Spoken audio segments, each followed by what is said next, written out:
Hi, let's discuss paper 2 of variant 1 in 2023 May-June series. So we have a total of 21 questions. So then let's get started with the first one. CDE is a straight line. So this is that straight line that they are referring to. And we're supposed to calculate the angle ADE. ADE, so this is the angle that we are expected to find. So to calculate the value of this angle ADE, we need to first find this angle because this is a quadrilateral. So in a quadrilateral, all four angles will make a total of 360 degrees. So I can first find how much this angle is.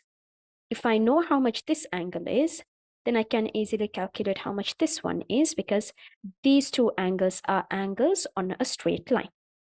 So first to find this angle ADC, from 360 degrees, I need to deduct the sum of 56, 104, and 71.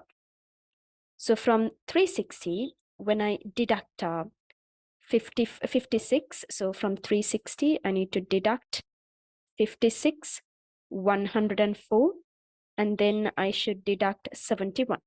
So when I deduct it, I end up getting 129. So this is equal to 129. So this is the value of this angle that I have here. Now I need to calculate how much this angle is, which is ADE. So this is a straight line that we have here. So this angle that we have and this angle that we are supposed to calculate together will make a total of 180 degrees because angles on a straight line always make a sum of 180 degrees. So to find the value of angle ADE from 180 degrees, I need to deduct 129. So when I deduct 129 from 180, I get 51 degrees. This is the value of the angle ADE. Let's move on to question 2. A train journey starts at 21:43. It takes 8 hours and 32 minutes. Find the time the journey finishes. So to do this question, I'm going to use a timeline. So in this timeline, here the starting time is given to us as 21:43. So I'm going to mark that first. So this is 21:43. I need to find at what time the journey finishes if the journey takes 8 hours and 32 minutes. Now 21:43 means first what we got to do is we're going to make this into its next hour. So the next hour will be 22. So the next hour in the sense the hour that is closest to this 21:43. So in this case, it's going to be 22. So for it to be 22, we need to add 17 minutes. Then from 22, I'm gonna make it into midnight. So midnight means it's going to be zeros. So in that case, for it to reach midnight, we need 2 more hours. Then again, it should make a total of 8 hours. So from 2 hours to this 2 hours, I'm going to add 6 more hours. So when I add 6 more hours into this, it becomes early morning 6. So I have already completed the total number of hours, but I need 32 minutes. So I have already done 17 minutes here. So I need another 15 minutes for it to make 32. So I'm going to add another 15 to this. So this is going to be 15 minutes. So when I add 15 minutes, it becomes 6:15 in the morning. So I can write this as 6:15. This is how it should be written.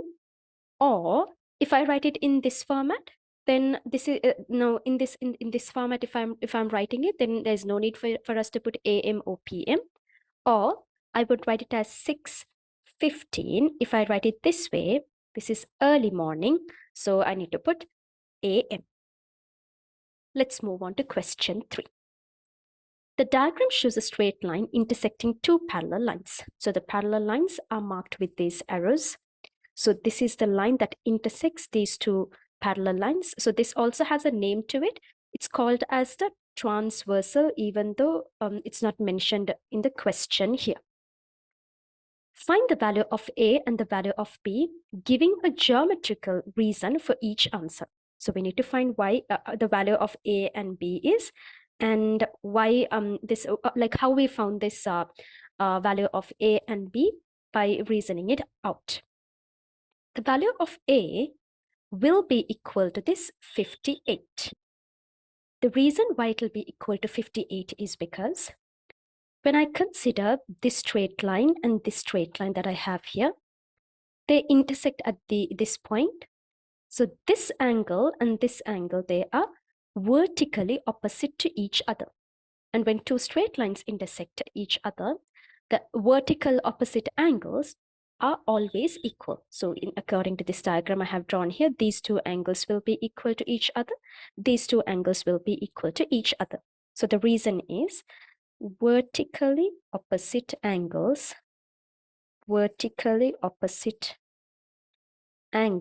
are equal. This is the geometrical reason that you should write. Next, we are supposed to find the value of B. This is the value of B. So to find the value of B, in the diagram, it clearly states that, in this question, it clearly states that these two lines are parallel lines. The moment the question gives us a hint that, or mentions that there are parallel lines involved, that is something to do with corresponding angles, alternate angles, or co-interior angles. So corresponding angles will be in the shape of F, alternate angles will be in the shape of Z, like I have marked here, and co-interior angles will be in the shape of C. So here, I can form a C shape like this. So if I can form a C shape like this, that means this angle that I have here and this angle that I have here, they are co-interior angles. And in parallel lines, co-interior angles will make a sum of 180 degrees. But corresponding and alternate angles will be equal in parallel lines, but co-interior angles will make a sum of 180. Which means if I'm to find the value of B from 180 degrees, I need to deduct the value of A. The value of A we already figured out as 58. So from 180, when I deduct 58, that becomes 122 degrees, which means the value of B is 122 degrees. So we need to state the reason. The reason is co-interior angles make a sum of 180 degrees in parallel lines. So this is the reason why this angle B is equal to 122 degrees. Let's move on to question 4. By writing each number in the calculation correct to one significant figure, work out an estimate for the value of this calculation that is given. You must show all your working. Now, when we are asked to estimate, we should always round the numbers to one significant figure, and then we need to solve it. And in the question, it clearly states that we are supposed to round it to one significant figure. So 6.7, when we round it to one significant figure. So now this is the first significant figure. This 7 is the second significant figure. So I circle the 6, underline the 7. So 7 is a number that is more than 5. So I need to round it up. That becomes a 7. I times it with, when I consider 2.1, the first significant figure is 2, the second significant figure is 1. So I need to circle the 2, underline the 1 because I need to round it to one significant figure. The underlined digit is less than 5, so I cannot round it up, so it will be a 2. Next, I have 18. So the 1 is the first significant figure. The 8 is the second significant figure. So I circle the 1, underline the 8. 8 is a digit that is more than 5, so I need to round it up, making it a 2 here, but this will become, the 8 will become a 0, so that will turn into a 20. When we consider 5.9, 5 is the first significant figure, 9 is the second significant figure. So I circle the 5, underline the 9. 9 is more than 5, so I need to round it up. So that becomes a 6. The 9 becomes a 0, but it becomes 6.0, which is the same as a 6. Now I need to solve this. We do not have a multiplication here, we have a subtraction. So 7 times 2 is equal to 14. 20 minus 6 is equal to 14. So when I do the division, I get a 1. So 1 is the value of the is the answer for this question. Let's move on to question 5. Eric has 4 colors of paint. The table shows the probability of the colors. We need to find the value of x. When it comes to probability, the total that these values can make will be a 1. That means to find the value of x from 1, I need to deduct 0.3, 0.35, and 0.13. So when I do the subtraction here, so this is equal to 0.78 when I add them up, and from 1 when I deduct that, I end up getting 0.22. So this 0.22 is the value of x. Let's move on to question 6.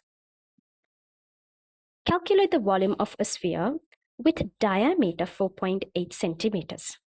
And the formula to calculate the volume of a sphere is given to us as 4/3 pi r cube.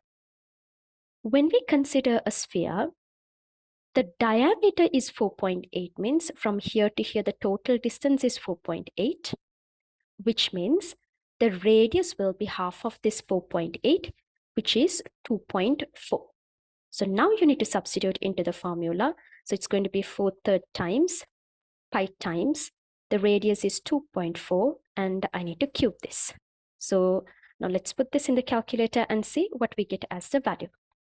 So we have 4/3, and I need to multiply this with pi, and then radius cube. So that's going to be 2.4 cube. So when I do that, I get 57.905. So I can write it to 2 decimal places as 57.91. So 57.91 cubic centimeters is the volume of this sphere, which has a diameter of 4.8 centimeters. Let's move on to question 7. The scale of a map is 1 to 125,000. On a map, the length of an island is 9.4 centimeters.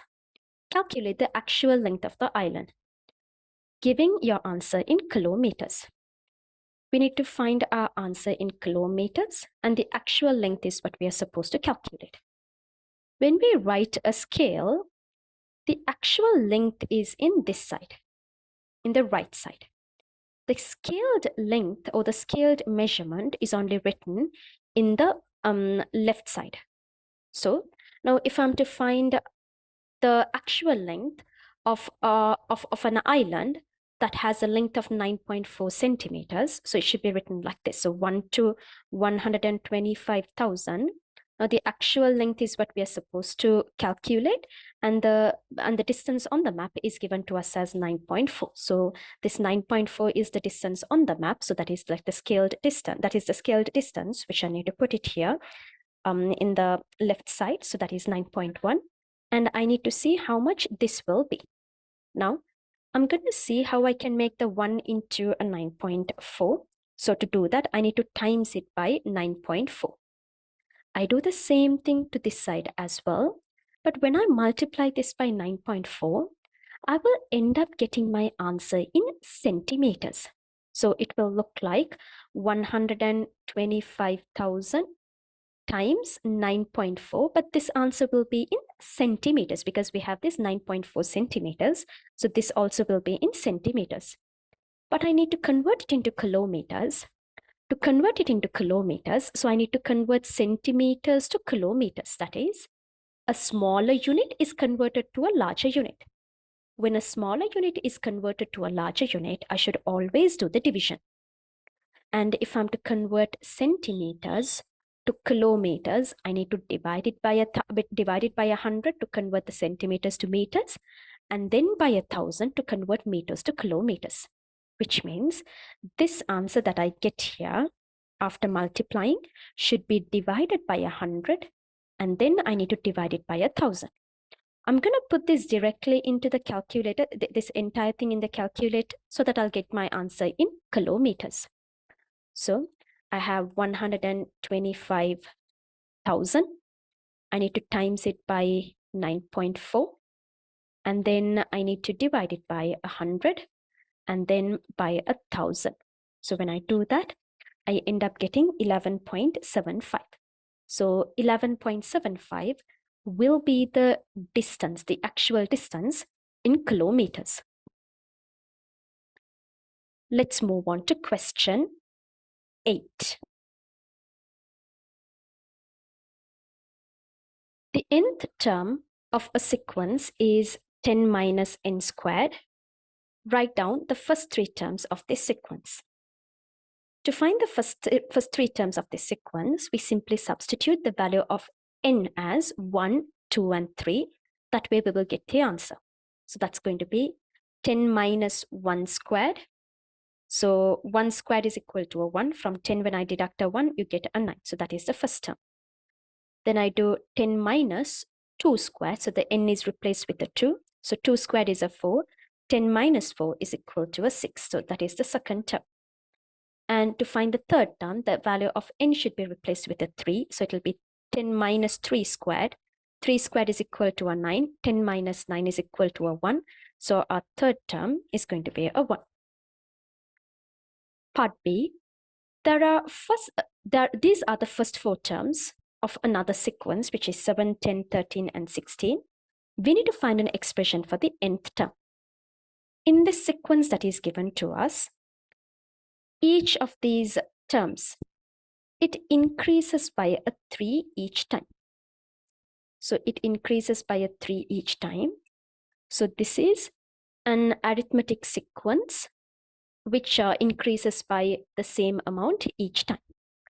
This amount that it increases by forms the first part of the nth term, which is 3n. So it's positive 3, so that's going to be positive 3n.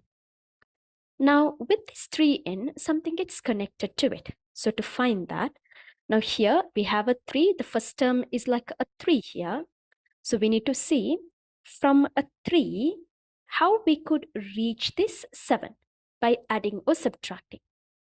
To this 3, only if I add a 4, I can make it a 7. This 4 that we are adding connects with the next part of this 3n, which forms the nth term. So 3n plus 4 is the nth term for this sequence that is given. Let's move on to question 9. Triangle ABC is similar to triangle DEF. So if 2 triangles are similar, the angles will be equal. All the angles, all the matching angles, or we call it as the corresponding angles, will be equal. And the ratio of the sides, ratio of the corresponding sides, or the ratio of the matching sides will be equal.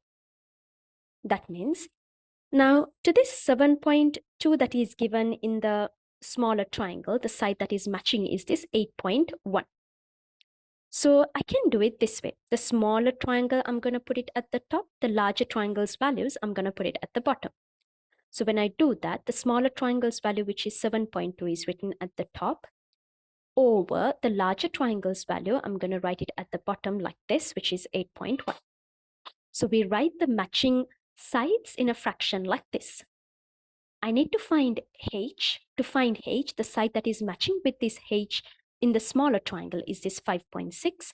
So I'm going to write this 5.6 and h in the form of a fraction, just like I did to this 7.2 and 8.1. But the smaller value should be, smaller triangle's value should be written at the top. So I need to write 5.6 at the top and then h at the bottom. So these two will be equal. These two fractions will be equal. Now for me to find what h is, I'm going to cross multiply and I'm going to isolate h. So when I cross multiply, I get 7.2 times h is equal to 5.6 times 8.1. And then if I'm to find what h is, I need to get rid of this 7.1. So to find the value of h, this 5.6 times 8.1 should be divided by 7.2. So this will give me the value of h. So I'm going to put this in the calculator and let's see what we get as the value. So 5.6 times 8.1 and divided by 7.2, which is equal to 6.3. So 6.3 centimeters is the height of this, is the value of h in this triangle DEF.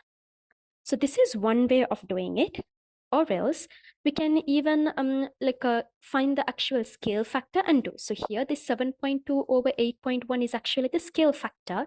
But if we simplify this further, so that you end up getting numbers without any decimals, that will be called as the scale factor. So you can find that, and then you can times it by that same amount to find the value of h. We can do it that way as well. There's no problem with that. Let's move on to question 10. Without using a calculator, we need to solve the fractions given here. We have a mixed number and a proper fraction, and they're being divided. So we need to solve this. So first, I'm going to convert the mixed number that I have here into its improper fraction. So to do that, I need to multiply the whole number with the denominator. So I get 2 times 7, which is 14. And to that 14, I need to add the numerator, which is this one. So that's 15.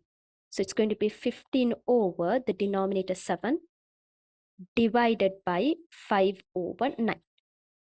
So when we have a division, first we need to change the division into multiplication. So I keep the first fraction as it is, change the sign into multiplication, and flip the fraction. So keep, change, flip. This is what I'm doing.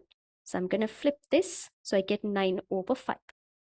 Now I'm going to simplify it. So when we have two fractions being multiplied, when they are being multiplied together, we can simplify it by simplifying the numerator and the denominator of the same fraction, or the numerator and the denominator of any of these two fractions that are being multiplied together. So I can simplify the 5 and the 15 by dividing both by a 5. So this 15 becomes a 3 and the 5 becomes a 1.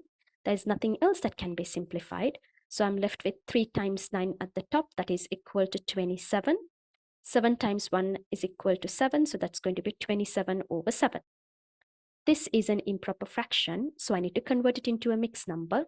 So to convert an improper fraction into a mixed number, I'm going to see how many 7s we've got in this 27. So there's 3 groups of 7s, so I'm going to put that 3 here. The denominator will stay the same 7, so 3 times 7 is 21. To get to this 27, I need 6 more, so I'm going to write this 6 here. So we now have written the answer in the form of a mixed number, and it is in its simplest form. Let's move on to question 11.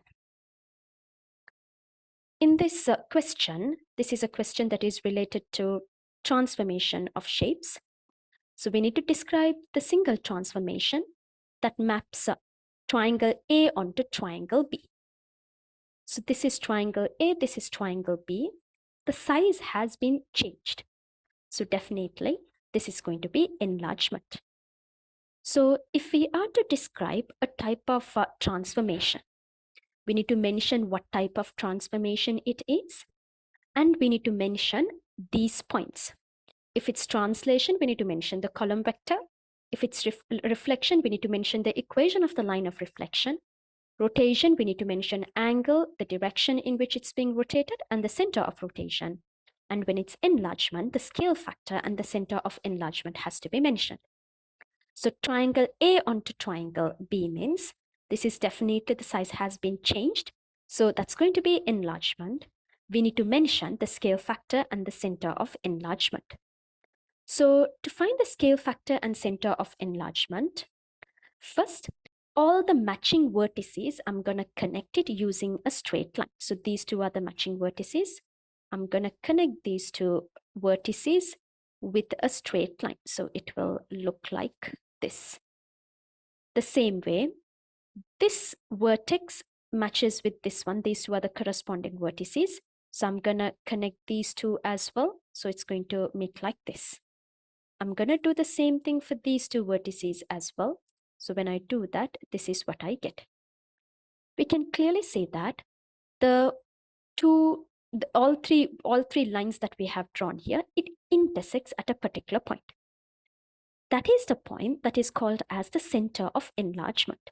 So here the coordinates of that point is 0, 7. So that's the center of enlargement. And now you need to identify the scale factor.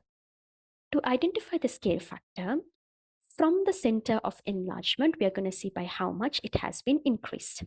So from the center of enlargement to the object is this A here. This distance is going to be considered as 1 unit, 1 complete unit, even though it's the number of squares is more than that. But comparatively, from this center of enlargement to this triangle, this is going to be just 1 unit. Then the same distance is going to be doubled. I have to do the same distance one more time to reach this vertex that I have here, which means the scale factor is a 2. So this complete distance is considered like a 1 unit, 1 jump or 1 unit, and this is another one. So it has a scale factor of 2, which means when describing the type of transformation, I need to mention it as it's enlargement by a scale factor of 2, and from the center of enlargement,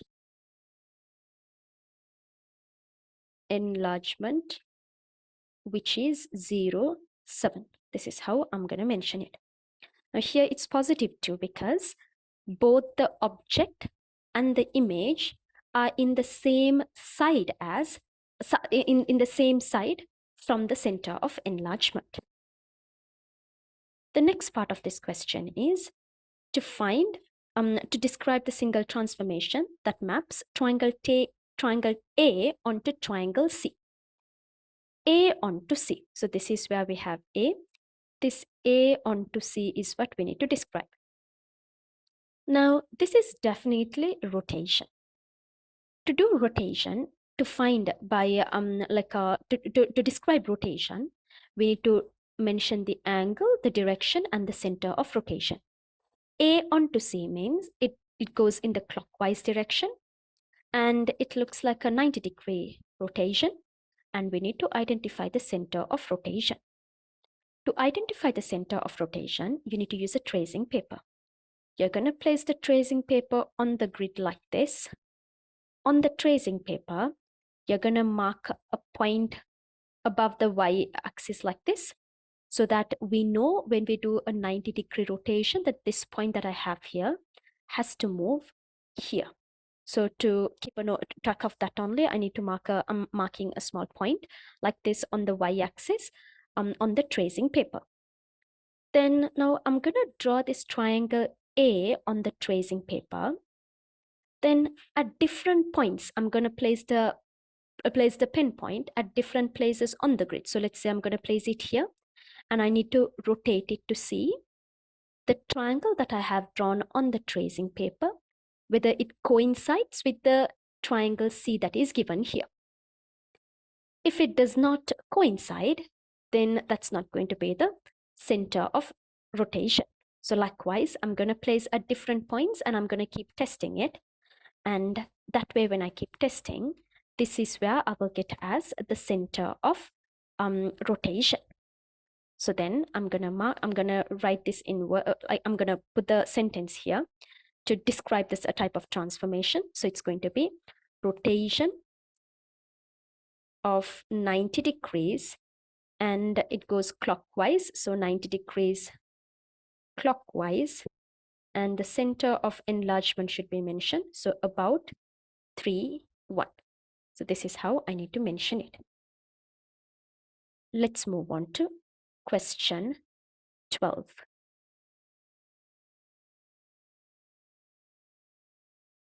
AO, OB, and OC are all radii of the circle. AB is equal to BC. So AO, then we have OB and OC. They are all radii of the circle, which means they all will be equal to each other because the radii of the same circle will definitely be equal.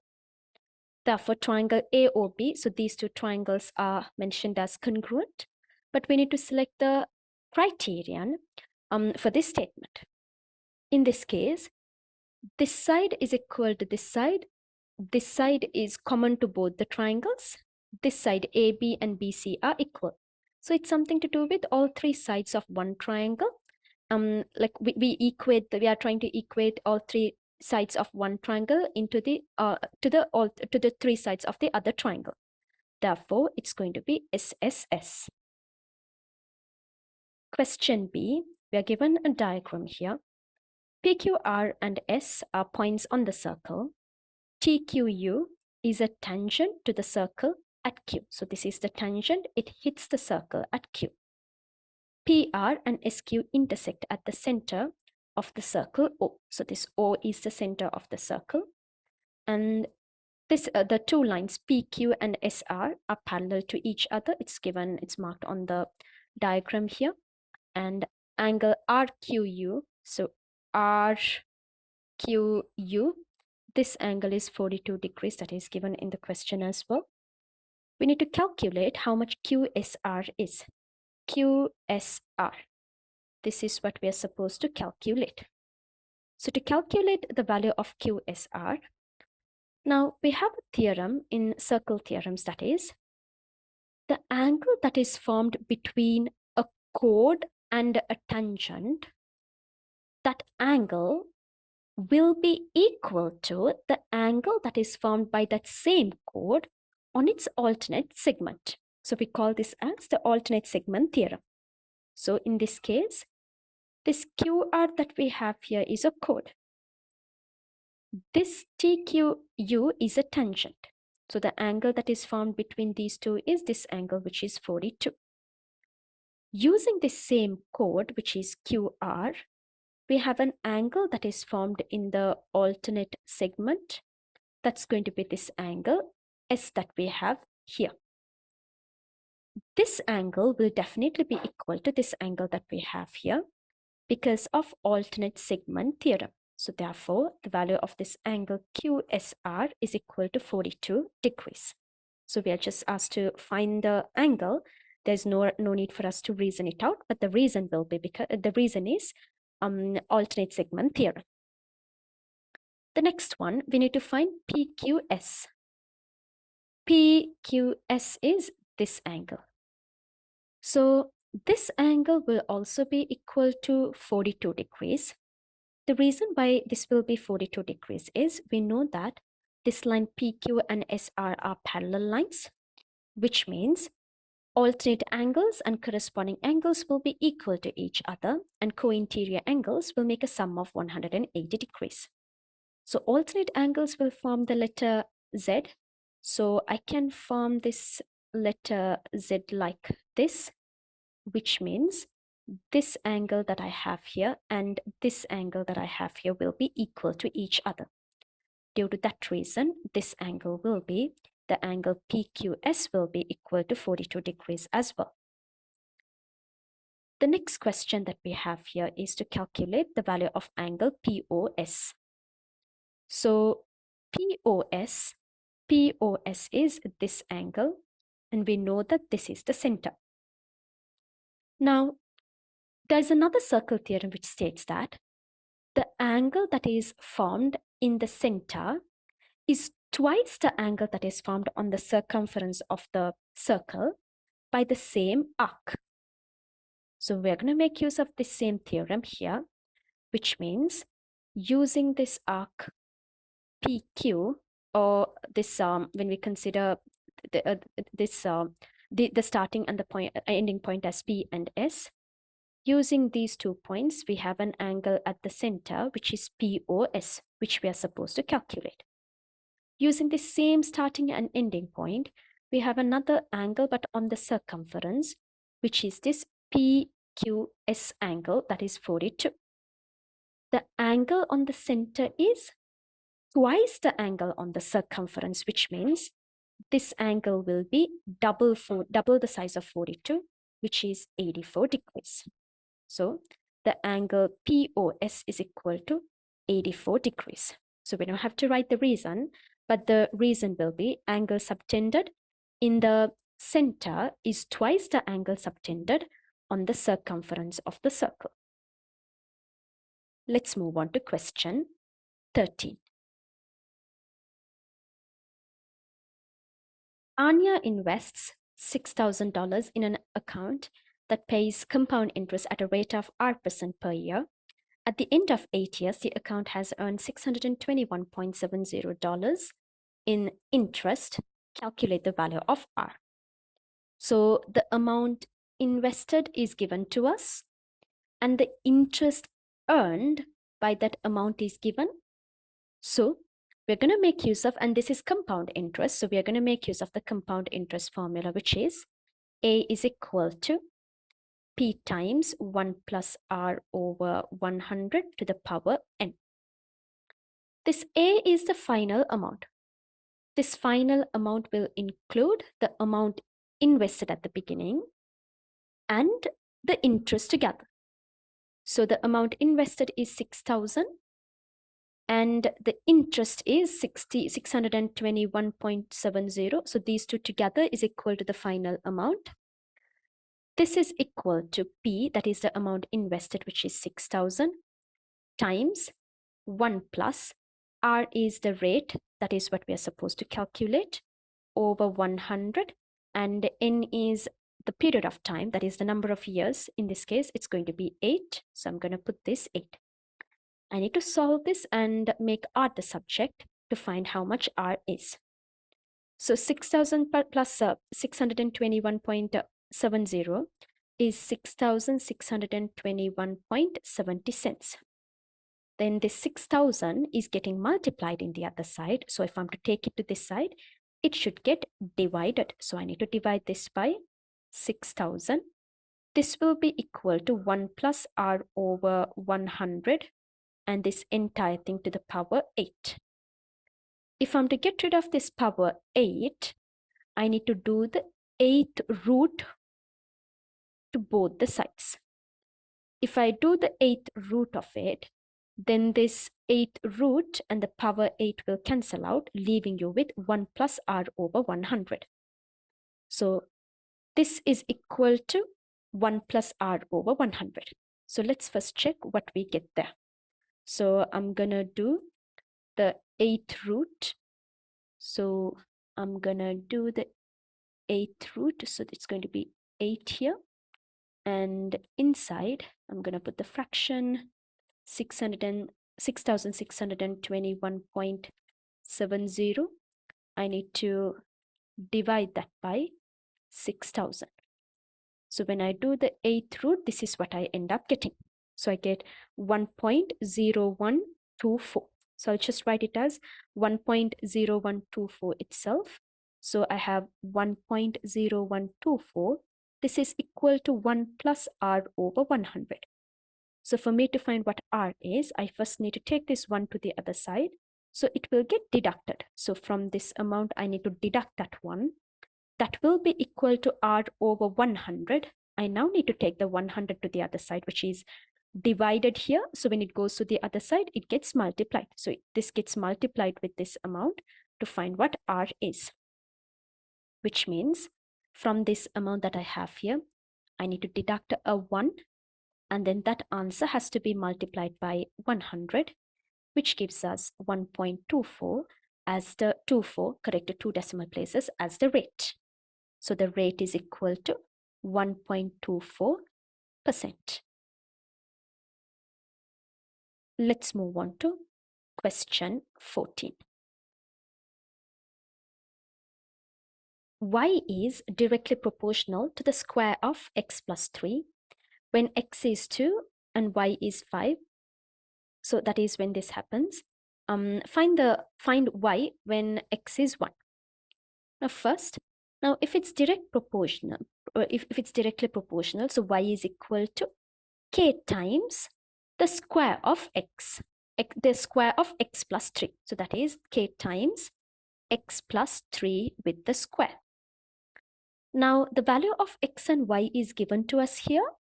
To find the value of k, that is the proportionality constant or constant of variability. So the y value is 5. So 5 is equal to k times the value of x is 2. So 2 plus 3 square. So 5 is equal to k times 2 plus 3 is 5. 5 squared is 25. So I'm going to bring that 25 to this side. So it gets divided. So 5 divided by 25 is equal to k, which means the value of k is equal to 1/5, because I can divide both by a 5. So that gives us 1/5 as the value for k. Now I know the constant of proportionality, which is 1/5. Now when the value of x is given to us as 1, we need to find what y is. So I'm going to substitute this 1/5 into the equation back again. So y is equal to, now the value of k is 1/5. So 1/5 times the value of 1/5 times x plus 3. So x is 1 plus 3 with the square. So if I solve this, I get the value of y. So 1 plus 3 is a 4. 4 squared is equal to 16. So 16 times 1 is 16. So that 16 has to be divided by 5 to find what y is. 16 divided by 5 is equal to 3.2. So this is the value of y when x is 1. Let's move on to question 15. A bag contains 5 green buttons, 2 blue buttons, and 6 white buttons. Maya takes 2 buttons at random from the bag without replacement. This is very important.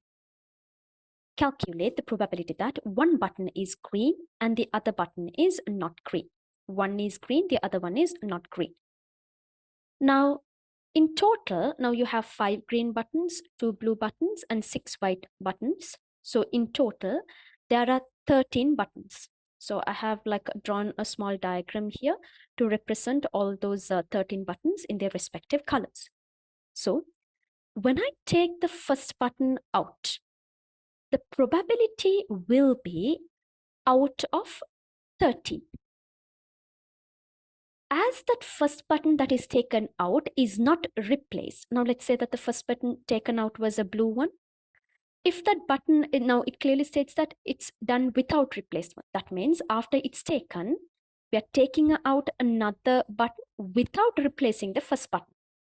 That means it will affect the probability of the second button. So we call an event like this as a dependent event. So the second one's probability will be out of 12. The reason why it will be out of 12 is because one button is already taken out. So there's only 12 buttons left in the bag, left inside the bag. So the second button that is taken out from the bag will be calculated. The probability will be calculated out of 12. But in this case, instead of taking a blue button, the first button taken out can be a green button, and then the second button can be a non-green button, or the first button can be a button that is not green, and then the second button can be a green one.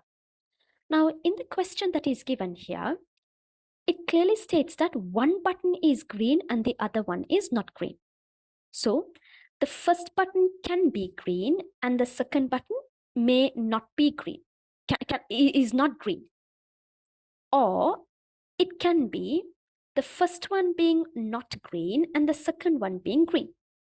In the question, it did not tell us that the first button is green and the second button is not green. They did not mention it that way. One of the button is green and the other one is not green, which means the first button may be green or may not be green, but the second button will not be green or may be green. So these are the possible combinations that it can make. Now, getting the first button as a green button will be out of 13. Now we have 5 green buttons, so that's going to be 5 out of 13. We need to times that with the second button. The second button, when we pick the second button's the probability of the second button, will be out of 12 because one button that is taken out is not replaced. Now the first button taken out is a green one means, and the second button taken out is a button that is not green. That means the remaining buttons that we have, so there are 2 blue buttons and we have 6 white buttons, so there will be 8 buttons. So the second one is calculated as, the second one's probability will be 8 out of 12. Then the next possible combination is the first one being not green and the second one being green. The first one being not green means it's anyways calculated out of 13. Not green means we have 8 buttons, 8 such buttons. So it's going to be 8 out of 13. So let's say this white one is taken out. Then you need to times that with the second one. The second one is a green one. That means it's calculated out of 12 because we now have only 12 buttons. And the number of green buttons among those 12 buttons is going to be 5. So the probability will be 5 out of 12. We need to find this, add them up to calculate the probability. So 5 times 8 is going to be 40. So 40 over 13 times 12 is 156. I need to add this with 8 times 5, that is 40 over 156, which is the same as 80 over 156. I can simplify this. When I simplify, by dividing it by a 4, I end up getting 20 over 39. This is the probability that one button is green and the other button is not green. Let's move on to question 16. Find the magnitude of the vector, and the column vector is given to us as -4 and 5. The meaning of this -4 and 5 is 4 to the left side, because the top value represents how many units it's going to go across. Because it's negative, it's going to go in the left side. So 4 units to the left, and 5 at the bottom explains the vertical distance. And as it's positive, it means that it's going to go up. So it moves 4 units to the left. So from this point, it's going to move 4 units to the left, and it's going to move 5 units up. So this is where it's going to end, which means if we are to find the magnitude of that vector means simply you're asked to calculate the hypotenuse of this right-angled triangle. So to do that, now here this is a right-angled triangle. So we need to simply apply the Pythagorean theorem. So to calculate the hypotenuse in a Pythagorean theorem, you need to add the squares of the 2 short legs given to us and square root it, which means the 2 short legs are 4 and 5. So it's going to be 4 squared plus 5 squared. Add them up and square root it. So when we do that, let's see what we get as the answer. So square root of 4 squared plus 5 squared is equal to 6.403. So correct to 2 decimal places, it's going to be 6.40. So this 6.40 is the magnitude of this vector. Let's move on to part B. The diagram shows a triangle OAC. So this is the triangle that is given. A is the midpoint of the straight line OB. So if A is the midpoint means this side and this side will be equal, which means O to A vector is X means A to B vector will also be X. It will be in the same direction. Then it's given that O to A is given as X and O to C is given as Y. We need to find what C to B is. So C to B is going to be this. So I need to find what C to B is. So for me to find what C to B is, I can take this route, C to O and then O to B. So C to B is equal to C to O and then O to B. C to O is going to be in this direction. So it's going to be minus Y because O to C is Y. C to O will be minus Y. With that, I need to add O to B. O to B is the same as O to A and A to B. So O to A is X. A to B is another X, which is equal to 2X. So I can write this as minus Y plus 2X or 2X minus y. Let's move on to question 17. Simplify 81x to the power 12 and the entire thing has another fractional index as 3/4. So we need to solve this. Now, to solve this, in this case, this 81x to the power 12, this entire thing has another power of 3/4, means that this 3/4 that we have here belongs to both these terms that are inside the brackets. It gets multiplied with both the indices of the two terms given inside the brackets. Now, when we consider this, I can write it as 81 to the power 3/4, and I have x to the power 12. It gets multiplied with this 3/4. So here for the 81, the index is a 1. If there's nothing given, means it's a 1. It gets 1 and 3/4 get multiplied. So that's the same as 3/4. So that's why I wrote it as 3/4. Now I need to simplify this. Now, when we consider this 81, I'm going to write this 81 in a way that it has an index of a 4, just like the denominator of this fractional index. So I can write this 81 as 3 to the power 4, because 3 to the power 4 is the same as this 81. This power gets multiplied with the power that we have here, which is 3/4. And then I have x to the power 12 times 3/4.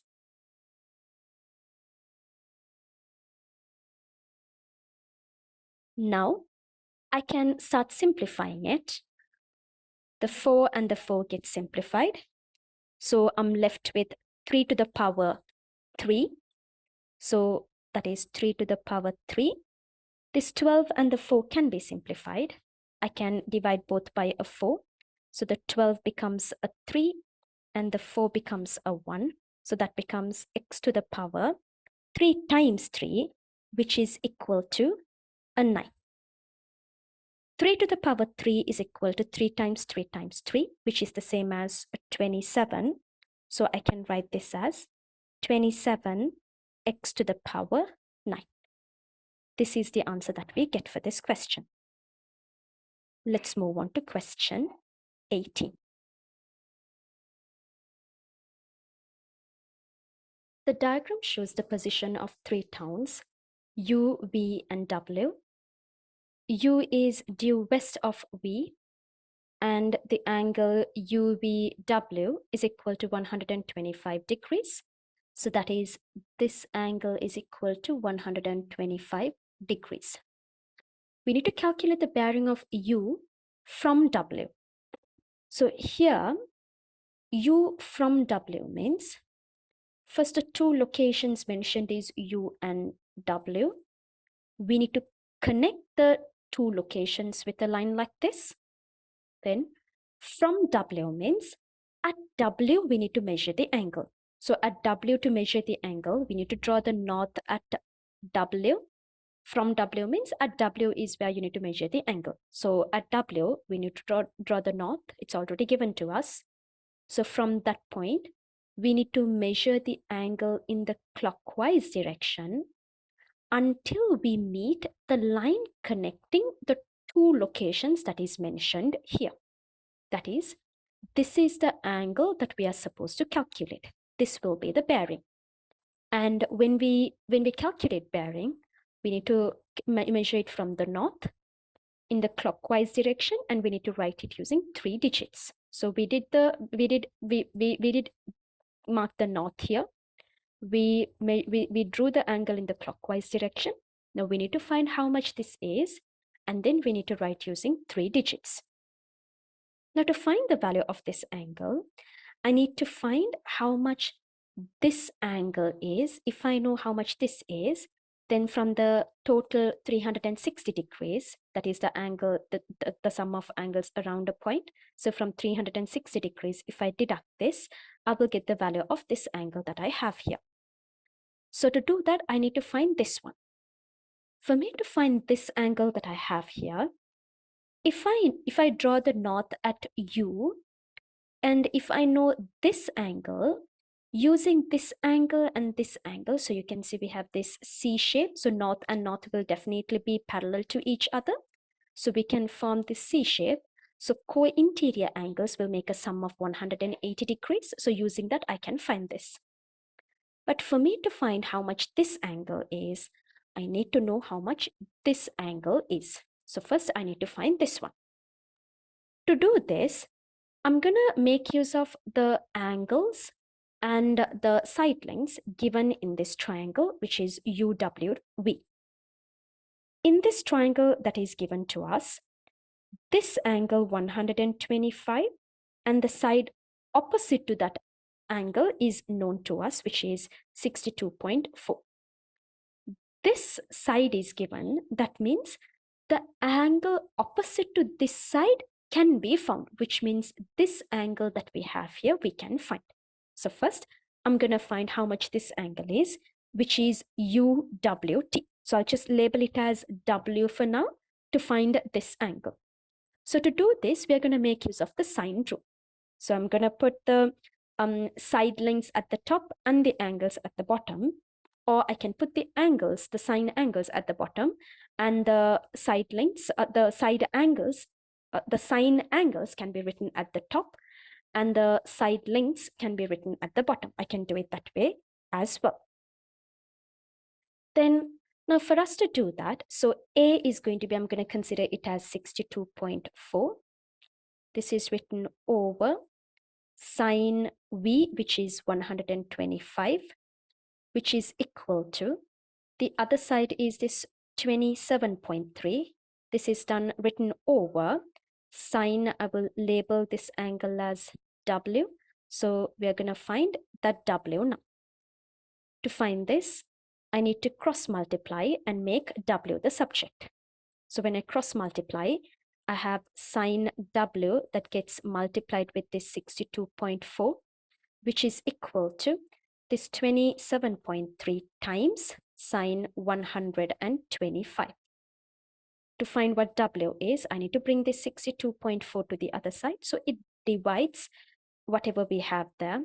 So I get sine W is equal to 27.3 times sine 125. This entire thing gets divided by this 62.4. This is equal to sine W. If I'm to find what W is, I need to get rid of this sign. So W is the angle. So for me to find the value of that angle, I need to do inverse of sine for the entire value that I get here. So for this entire value, if I do inverse sine, it will give the value of W. So I have isolated W and taken everything else to the other side. I'm going to put this in the calculator and see how much we get as the value for W. So then let's put this in the calculator. So inverse sine, then I have the brackets. I'm going to put the fraction bar. I have 27.3 times it with sine 125. So I'm going to close this bracket. Then at the bottom, I have 62.4. And then I'm going to close the first bracket that I opened. This gives us the value of the angle W, which is 21.00067. So I can write it as 21 degrees. So then W is 21 degrees. This is the value of this W that we have here, which is 21 degrees. Now I need to find how much this angle is.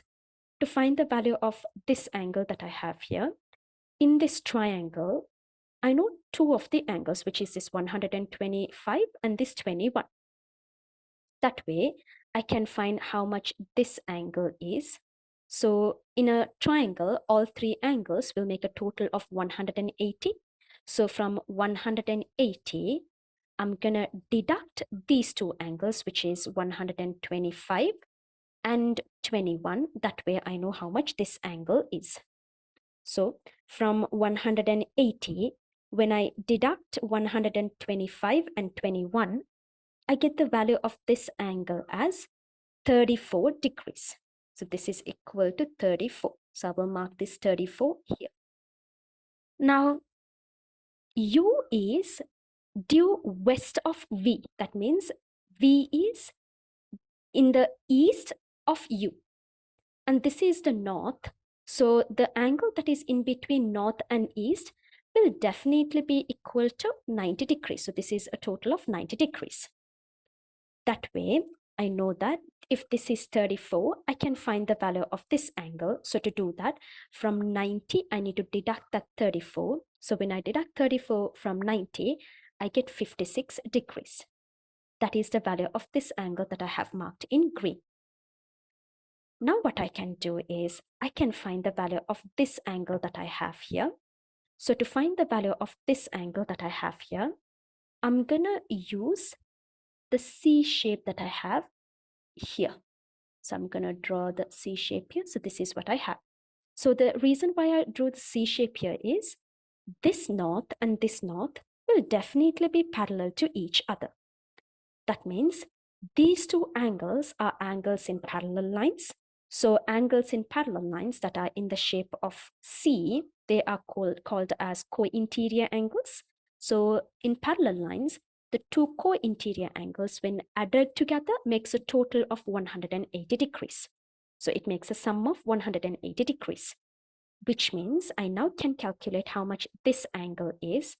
To find the value of this angle, from 180, I need to deduct this angle that is in green, which is 56. When I do the subtraction there, I end up getting 124 degrees. That is the value of this angle that I have here.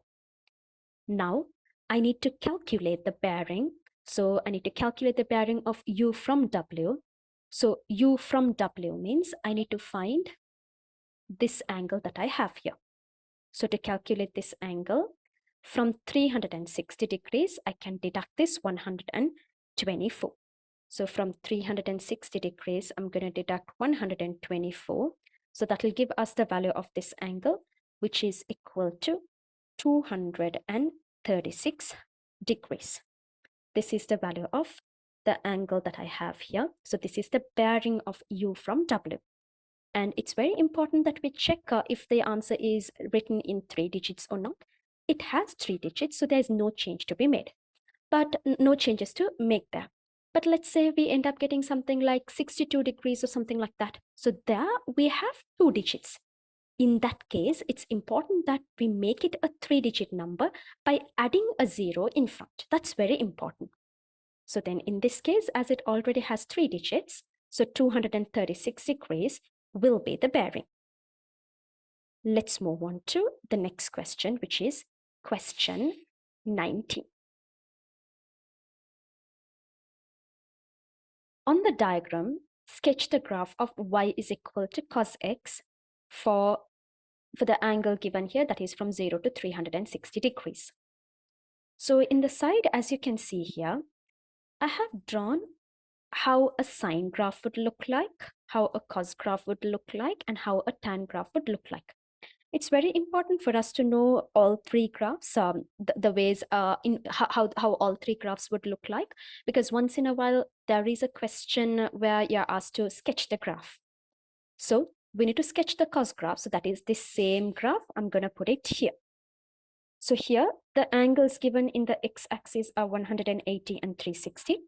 So right in the middle, I will have 90 degrees. I'm going to mark that. And in between 180 and 360, I have 270 degrees. I'm going to mark that as well. So both in a sine graph as well as a cos graph, the maximum and the minimum is going to be +1 and -1. So here it goes up to a maximum of +1 and it starts with 1. So it starts at this point. It goes down like this up to this point. Then again, it reaches this point here, 180 and -1, then back to this, then again it goes like this up to a height of 1. So I'm gonna graph it now. So it's going to be something like this. It's gonna go up to 390 degrees. Then okay, let me sketch this part first. Okay. This, and it's going to go up to a maximum of +1. It's going to be like this. So make sure that when you draw the graph, you do not have any feathering lines like I have drawn here. So it's going to be a smooth curve. So then once when we are done drawing the graph, okay, so let me just leave it like this. So this is how the graph would look like. It goes from 1 to 0, then it has a height of -1, then again it goes up to 0, and then again it goes up to +1. So this is how the graph will look like. Let's move on to the next part. Solve the equation 5 cos x plus 3 is equal to 0. And we need to find the value of x that is within this range. Now, they have given us two spaces here for the value of x, which means we need to find two values for x. So to do this, now according to the question that is given here, first I need to isolate x. So to isolate x, I need to take the 3 to the other side first, because that is the one that is loosely connected to this x. So I need to deduct 3. So that becomes 5 cos x is equal to the +3. When it goes to the other side, it becomes -3. Then I need to get rid of this 5 that I have here. So the 5 is multiplying. When I take it to the other side, it gets divided. So cos x is equal to -3 divided by 5. So cos x is -3/5. So here there is an important thing to notice, that is the cos x value is a negative value. This is very, very important, because using this only we need to find the other value. We will be able to find one value for x. To find the other value of x, we will need this point here. So that's why I have marked it like this. Then I need to isolate x. So cos x is equal to -3/5. To find the value of x, I need to do inverse of cos for this -3/5. I'm going to put this in the calculator and see what we get as the value of x. So I have inverse, I need to put inverse cos, and then there is a minus already in front of the fraction, and then we have 3/5 and close the brackets. So the value I get is 126.87. So the value of x is 126.87 degrees. Now I need to find now this is one value for x, which is 126.87. I need to find another value for x. To find the other value for x, I need to make use of the unit circle that is given here. So, or simply I can say it as from 360, you would deduct this, but you need to have an idea as to how we can get to that. So I'm going to draw a circle here, and I'm going to split this into, I'm going to draw the x and the y axis so that it's split into 4 quadrants. So now when we consider the 4 quadrants, this is the first quadrant, second quadrant, third quadrant, and the fourth quadrant. And when measuring angles, we need to measure from the first quadrant, from this x-axis, and in the anti-clockwise direction. So this x-axis is marked as 0.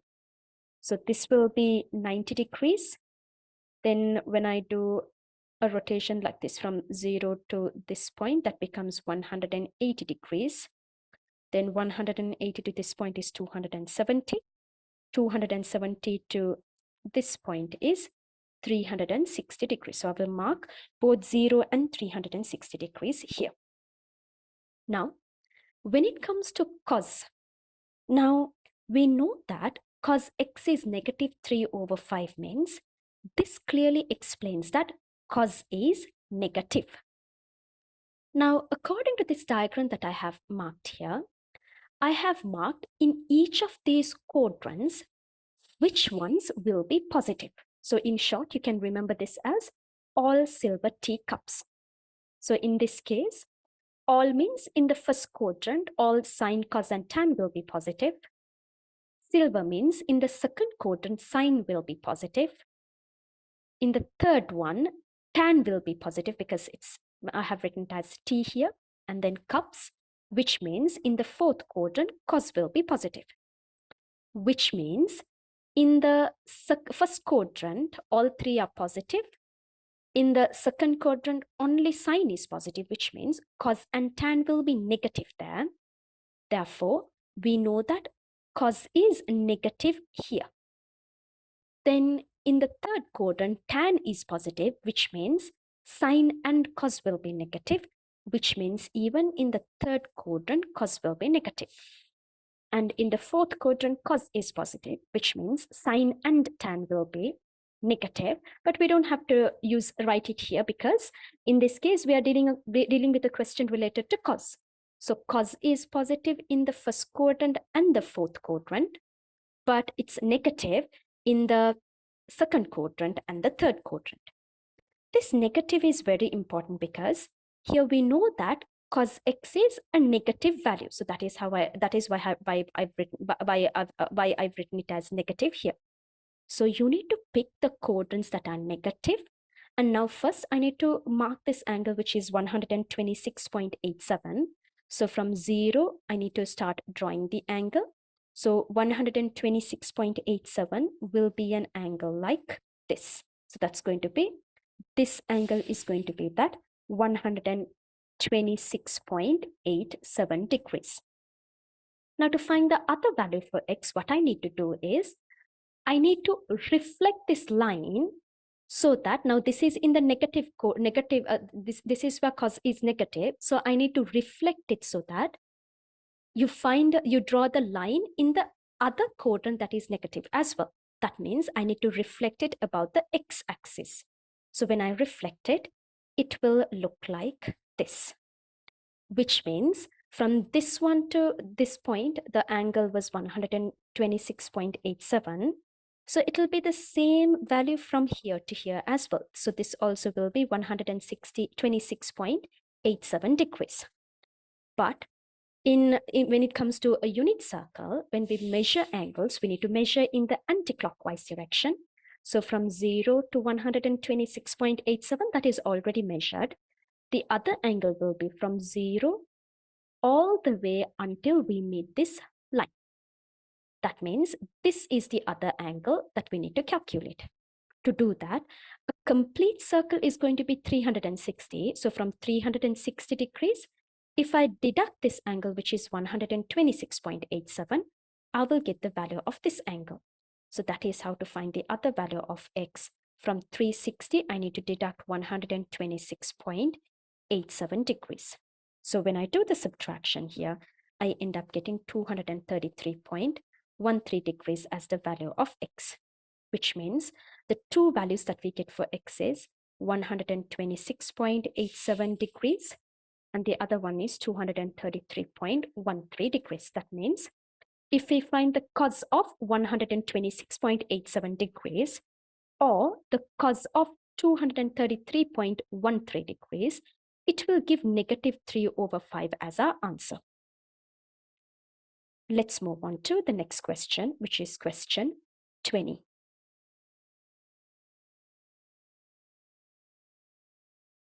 The table shows some values for y is equal to 3x squared minus 2x minus 1. First, we need to complete the table. So there are two values that are missing, two y values that are missing that we need to calculate. So to find that, now here the value of x is minus 0.5. So when we have when we have minus 0.5 as the value for x, we need to find how much y is. So to do that, now we have y is equal to, so I will just write it here. So y is equal to, you need to find what y is. 3 times x squared means the value of x should be substituted with this minus 0.5 square minus 2 times the value of x. The value of x is minus 0.5. And then I have minus 1. So I'm going to put this in the calculator and see what I get as the y value. So then let's put this in the calculator.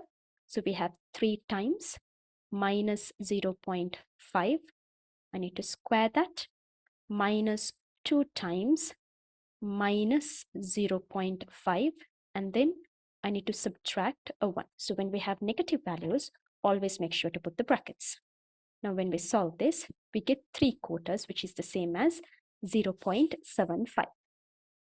So I'm going to put that 0.75, or I can write it as 3/4 here.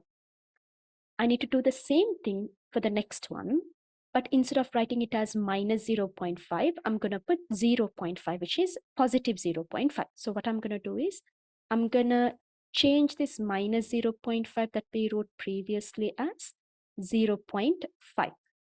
So I have made the changes now. Now let's find the value. So this is minus 5/4, which is the same as minus 1.25.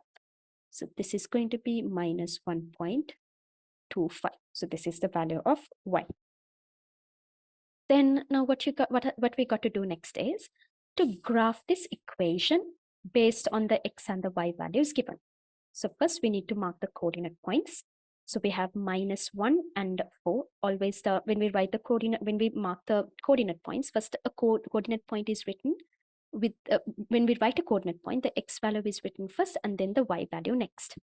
So we have -1 and 4. So -1 is here, 4 is here. This is going to be the first point. Next, minus 0.5 and 0.75, minus 0.5. 0.75 means this is 0, this is 1. So right in the middle, it's going to be 0.5. So in between these two, this is going to be 0.75. So minus 0.5 and 0.75 will be here. Next, we have 0 and -1. So 0 and -1. Next, we have 0.5 and minus 1.25. 0.5 is here. This is -1. This is -2. In the middle, we have minus 1.5. In the middle of this -1 and minus 1.5, we have minus 1.25. So I need to mark the point connecting 0.5 and minus 1.25. Next, I have 1 and 0. So that's going to be here. And in the end, we have 1.5 and 2.75. So 1.5 is here. 2.75 will be, this is 2, this is 3. In the middle, I have 2.5. This is where I have 2.75. So this is going to be the other point. Now what I got to do is, I'm going to connect these points to draw the curve. So then let's draw the curve. So this is how the curve is going to be drawn. So when drawing the curve, we need to make sure that the curve is a smooth curve, and we are not going to connect it with the straight line. So I'm going to just sketch it. And okay, hold on.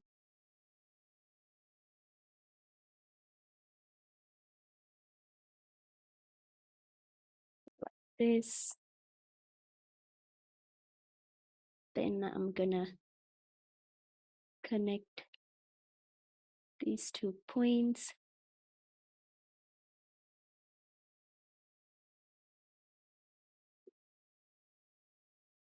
Okay, so I'm going to connect it like this. So it should be a proper smooth curve. And make sure when you draw it, you do not have any feathering lines, as you can see in my diagram. Okay, so here it's a little difficult to draw. So, but when you draw it, you need to make sure that it is a smooth curve without any feathering lines. Now I have completed the diagram, the curve. Now the next one is, by drawing a suitable straight line, solve the equation 3x squared minus 4x minus 2 is equal to 0. Now, when you check this equation that is given to us, And this equation, that is the equation of the graph that is given to us, there's a small difference. We have y is equal to 3x squared minus y is equal to 3x squared minus 2x minus 1 is the equation of the curve. And the equation that is given in the question here is 3x squared minus 4x minus 2, and I'll put the equals 0 to the other side, like this. If this was given as minus 2x minus 1 means, now you can see these two sides are equal, therefore the y value is equal to 0. So the equation of the line will be y is equal to 0 line. We will draw that line, then you will find the intersecting point to find the answer. But in this question, here the equation is not the same. So this is the equation, the values that you have in the equation that we have here in the right side, the expression that we have in the right side of the equation is not the same. So we need to find a way to make it the same. So the 3x squared and the 3x squared, that is the same. So there's no change, there's nothing to make, no changes to be made there. But when we consider this minus 2x and minus 4x here, we have minus 4x. I need to make it into minus 2x. So if I add 2x to this side, then that will become minus 2x, because minus plus 2x and minus 4x is equal to minus 2x. I need to add the same 2x to this side as well, because in an equation, to balance balance the equation, whatever I do to the right side of the equation should be done to the left side, or whatever I do to the left side of the equation should be done to the right side of the equation as well. Now, we have minus 2 here. To balance this minus 2 with this minus 1, I need to add a 1. Only then I will get minus 1 here. But to balance the equation, as I added a 1 to this side, I need to add a 1 to this side as well. So I'll just put the 1 like this. That means now if I simplify this, this will be like, we have 0 plus 2x plus 1.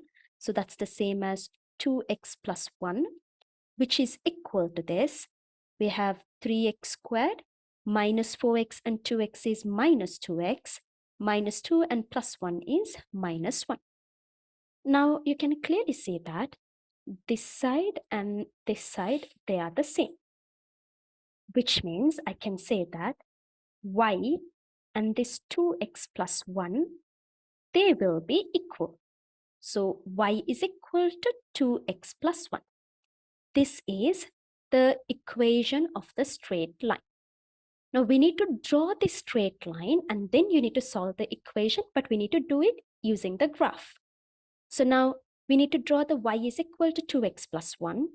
In this y is equal to 2x plus 1 straight line equation, this plus 1 is the y-intercept. That is the place where the graph hits the y-axis. So I'm going to mark that y-intercept first.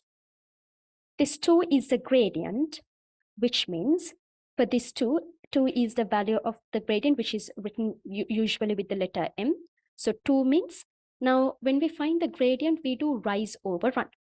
So rise over run means the 2 is a whole number. There's no denominator given, which means there's always a 1 as the denominator, which means to mark the next few points, we need to do a rise of 2 and a run of 1 from the y-intercept.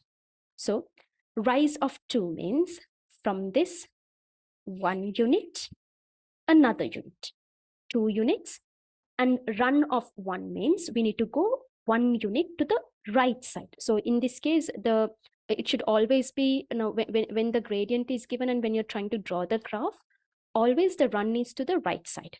So 2 units up from the y-intercept and 1 unit to the right. But here the 1 unit is this distance here. So this is the point. So this is where the next coordinate point will be. And if I want, I can also do the same thing in the opposite side. So I mean in this side as well. So it's going to be 2 units down and then 1 unit to the left. So 1 unit to the left means it's going to be here. Now what I got to do is, using these points that I have marked here, we have 3 points here, I'm going to draw a straight line. So the more points you have, the accuracy is going to be more. So it's going to be something like this. Okay, hold on.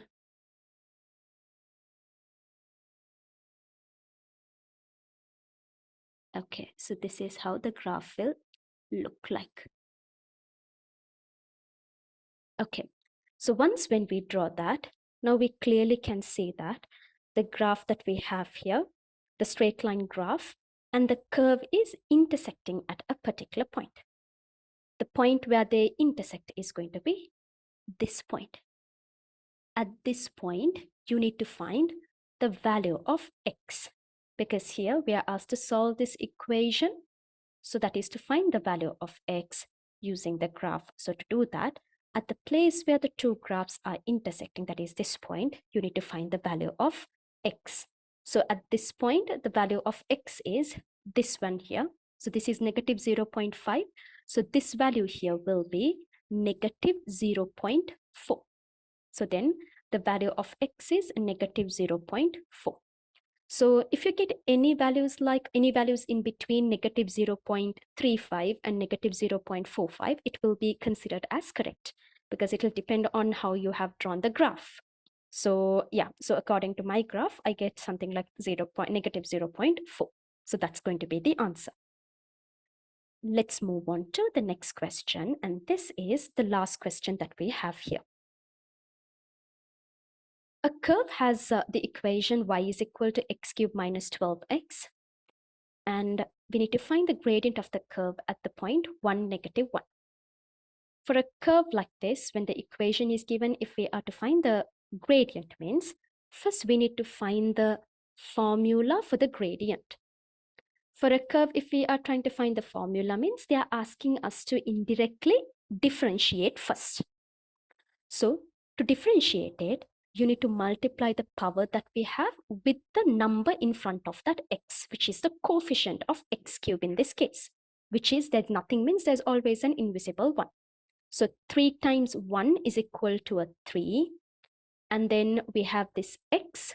So I need to write the x there. And the power of x will be 1 less than the power of x that we have here. So x to the power 3 means this will be x to the power 2. Then here the power of x is 1 if there's no power given. Multiply that with the coefficient. So here the coefficient is minus 12. So 1 times minus 12 will be minus 12. And then we write the x and reduce the power of x by 1. So it's already 1. So when we reduce it by 1, it becomes a 0. So when the power of anything is 0, that's always equal to a 1. So x to the power 0 is a 1. So I can just get rid of that x to the x there. So or the x to the power 0 there, because there's no need for us to write that. So this is the formula to calculate the gradient. So this is the gradient formula. Now here the question is asking us to calculate the gradient and the point is given.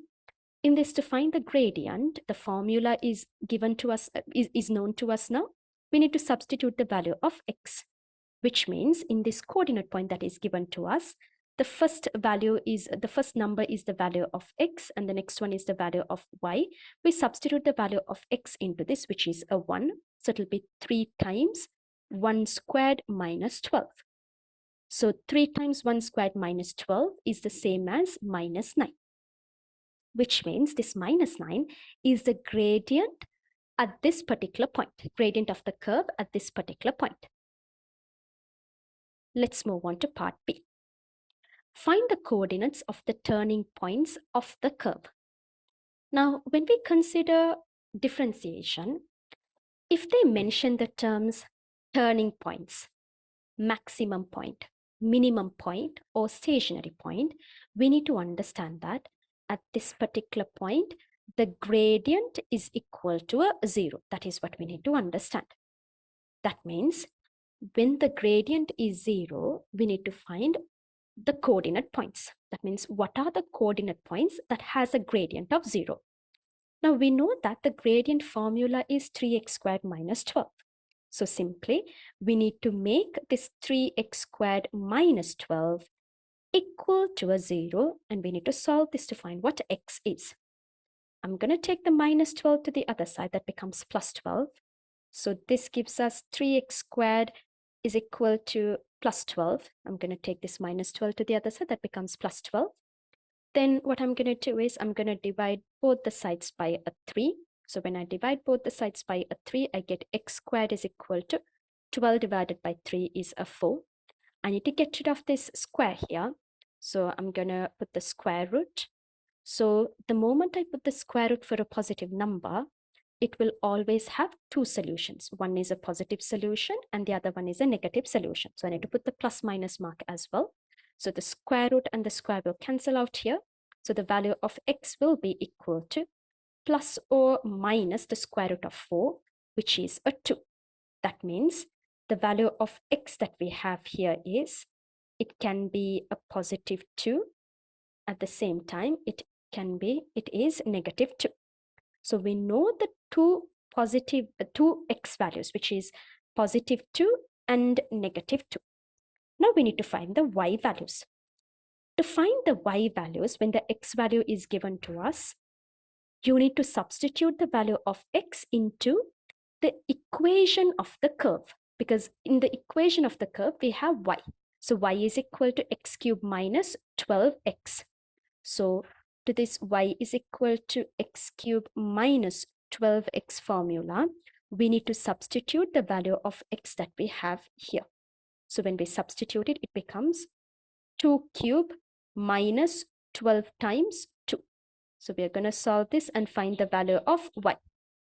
The same way, we have x cubed here again. So that's going to be negative 2 cubed minus 12 times the value of x, which is negative 2 again. So we are going to solve this and find the y value. So when we solve this, we get 8 minus 24, which is negative 16. Here we have negative 8 plus 24. So that's going to be positive 16, which means when the value of x is positive 2, the value of y is negative 16. The same way, when x is negative 2, the value of y is positive 16. So let me put this here. So these two will be the coordinates of the turning points. So one will be a maximum point, the other one will be a minimum point. So this is how the graph will, this is how the coordinate points will be. So with that, we are done with all the questions that we have in this paper.